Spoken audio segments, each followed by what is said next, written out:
హర హర మహాదేవ శంభూ శంకర్. మనం ఈ వీడియోలో వైద్యనాథ జ్యోతిర్లింగం గురించి తెలుసుకుందాం. పూర్వకాలంలో లంకాధిపతి అయిన రావణ పరమశివునికి అత్యంత భక్తుడు.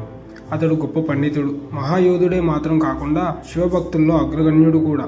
రావణుడికి ఒక కోరిక ఉండేది. పరమశివుడు తన రాజ్యమైన లంకలో శాశ్వతంగా నిలిచిపోవాలని అనుకున్నాడు. అలా జరిగితే తన రాజ్యం మరింత శక్తివంతమై ఎవరు జయించలేని రాజ్యంగా మారుతుందని అతడు భావించాడు. ఈ కోరిక నెరవేర్చుకోవడానికి రావణుడు హిమాలయ ప్రాంతాలకు వెళ్ళి తీవ్రమైన తపస్సు ప్రారంభించాడు.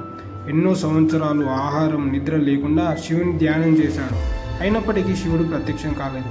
అప్పుడు తన భక్తికి నిరూపించుకోవడానికి రావణుడు అత్యంత కఠినమైన నిర్ణయం తీసుకున్నాడు. తన తలలను ఒక్కొక్కటిగా యజ్ఞానికి అర్పించడం ప్రారంభించాడు. 9 తలలను సమర్పించిన తర్వాత 10వ తలను కూడా అర్పించబోతున్న సమయంలో పరమశివుడు అతని ముందు ప్రత్యక్షమయ్యాడు.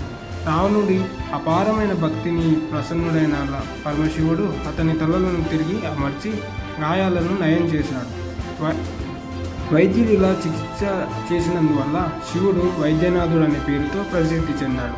రావణుడు శివుని ప్రార్థించి, ప్రభు, మీరు లంకకు వచ్చి అక్కడే నివసించాలి అని కోరాడు. శివుడు ఆ కోరికను అంగీకరించి ఒక షరతు పెట్టాడు.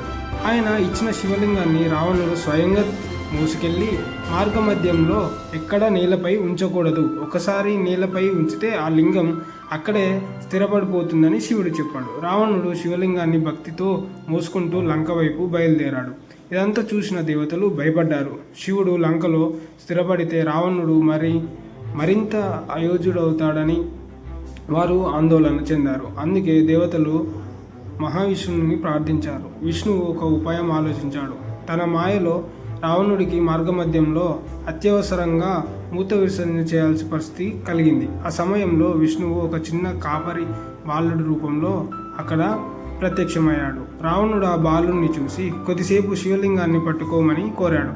బాలుడు, నేను ఎక్కువసేపు పట్టుకోలేను, నువ్వు త్వరగా రాకపోతే నేలపై ఉంచేస్తాను అని చెప్పాడు. రావణుడు ఆలస్యంగా రావడంతో ఆ బాలుడు శివలింగాన్ని అదే ప్రాంతంలో నేలపై ఉంచాడు. కొద్దిసేపటికి తర్వాత వచ్చిన రావణుడు లింగాన్ని మళ్ళీ ఎత్తడానికి ఎంత ప్రయత్నించినా అది కదలలేదు.